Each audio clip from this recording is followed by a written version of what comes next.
مجھے سوال آپ سے یہ کرنا ہے کہ آپ جیسے جانتے ہیں سب کہ ہمارے جو معاشرے میں جو فتنہ ہے، ہمارے جو بچے ہیں، شاید جس وقت ہم نے ان کو اسکولوں میں ڈالا یا جو سوشل میڈیا کا پریشر ہے اینڈ ایوری تھنگ، تو آپ آج کل کی یوتھ کے لیے کیا ایڈوائس دے سکتے ہیں ہم پیرنٹس کو؟ دیکھیں ہماری جنت کیا جنت ہوگی جہاں ہمارے بچے نہ ہوں. بہت مشکل ہے کیونکہ آپ دیکھ رہے ہیں ہر طرف سے media is playing such an important and such a difficult role کہ ہم پیرنٹس کے لیے اس چیز کو سنبھالنا بہت مشکل ہو گیا اینڈ آل آف دیٹ. اور میں ایک واٹس ایپ پہ میسج مجھے ملا کہ what will happen to my children when I die, but سوچنے والی بات یہ ہے کہ what will happen to my children when they ڈائی.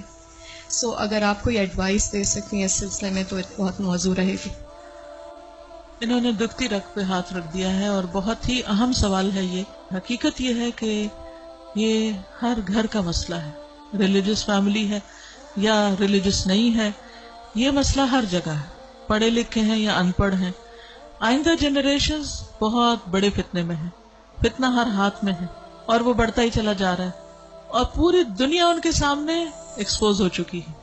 یعنی آپ کس کس چیز سے ان کو بچا سکتے ہیں، کس کس چیز سے روک سکتے ہیں؟ صرف ایک ہی حل ہے اور وہ روک اندر ہو، اور وہی تقویٰ والی بات ہے کہ جب تک ان کے اندر خود اللہ کا ڈر نہیں آتا، آخرت کی فکر نہیں آتی، اس وقت تک کوئی باہر کی چیز اب ڈھکی چھپی رہ نہیں گئی. آپ سو رہے ہیں، آپ کو نہیں پتا آپ کے بچے اپنے رضائی کے اندر کیا دیکھ رہے ہیں، کیا کر رہے ہیں، کیا سن رہے ہیں، کہ کانوں کے اندر کچھ لگا ہوا ہے، کچھ دیکھ رہے ہیں. اور پہلے تو کہیں کسی خالی جگہ پہ جا کے چھپنے کی ضرورت تھی، تو اب تو گھر کے اندر بھی ہر جگہ چھپنے کی جگہ ہے، کیونکہ جس اسکرین پر وہ سب کچھ دیکھ رہے ہیں وہ ان کے ہاتھوں کے اندر آ چکی. اس کے لیے جو پرسنل میرا ایکسپیرینس ہے وہ دو چیزیں. ایک تو یہ کہ ہم اسکولوں سے تو جو اسکول ہیں انہی میں ہی جائیں گے، اور جو باہر معاشرہ ہے اور جو کچھ ہو رہا ہے وہ سب وہ کریں گے، اس سے کاٹ تو نہیں سکتے. میں نے سب سے زیادہ جو دعائیں مانگی ہیں، رو رو کے مانگی ہیں، سجدوں میں پڑھ پڑھ کے مانگی ہیں، وہ اسی کے لیے مانگی ہے کہ اللہ میرے بچوں کو ایمان دے. یہ صرف پچھلے 5 سال میں جتنی چینجز آئی ہیں وہ اس سے پہلے شاید کئی 100 سال میں نہیں آئی تھی.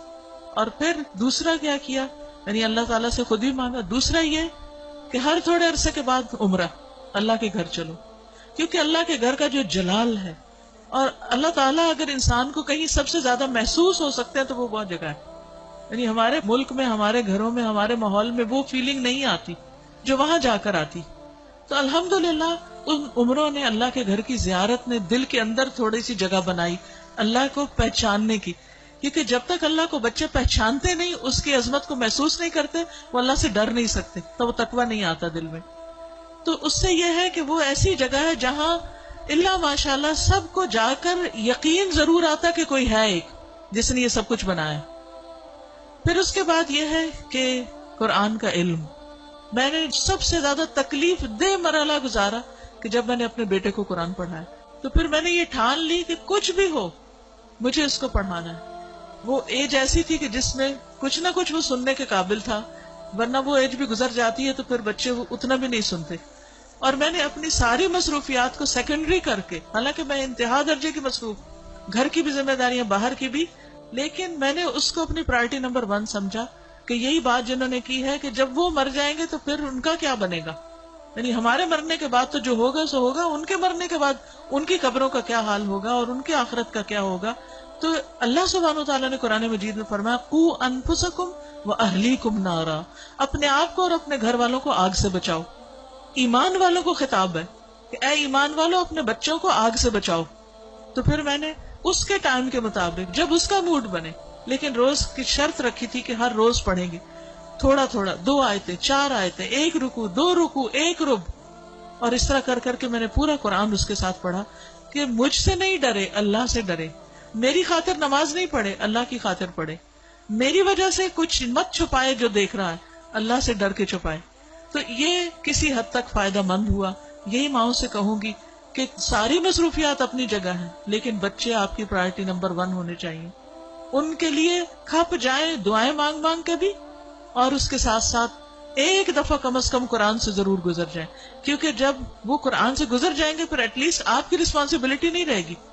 اللہ ان کی سب خیر کرے، لیکن اگر خدا نہ خواستہ ان کے اندر کوئی بگاڑ آتا تو آپ کی پکڑ نہیں ہوگی. لیکن اگر آپ نے کوشش نہیں کی، محنت نہیں کی، تو آپ کی بھی ساتھ پکڑ ہے. صرف آپ کی نمازیں پھر کام نہیں آئیں گی. تو اس لیے ہم میں سے ہر ماں کو سنجیدہ ہونے کی ضرورت ہے. چاہے رونا پڑے، منتیں کرنی پڑے، بھوک کاٹنی پڑے، کچھ کرنا پڑے، لیکن پکڑ کے بیٹھے، خود بیٹھے.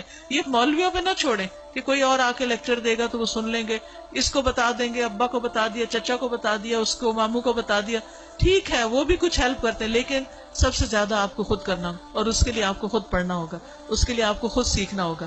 خود سیکھنا شروع کریں اور اپنے بچے کے ساتھ بیٹھ کر خود. پھر یہ کہ بعض اوقات بچے ہم سے سننا نہیں چاہتے، آپ ان سے کہیں آپ ہمیں پڑھ کے سنائیں. بس اس بات کا اگر یقین ہے ان کو کہ یہ قرآن اللہ کی کتاب ہے، تو پھر ان کے اندر یہ ڈالنے کی ضرورت ہے کہ اللہ تعالیٰ نے کیا فرمایا ہے. وہ آپ کو بھی پتا ہونا چاہیے اور وہ ان کو بھی پتا ہونا چاہیے. اللہ تعالیٰ ہماری مدد فرمائے.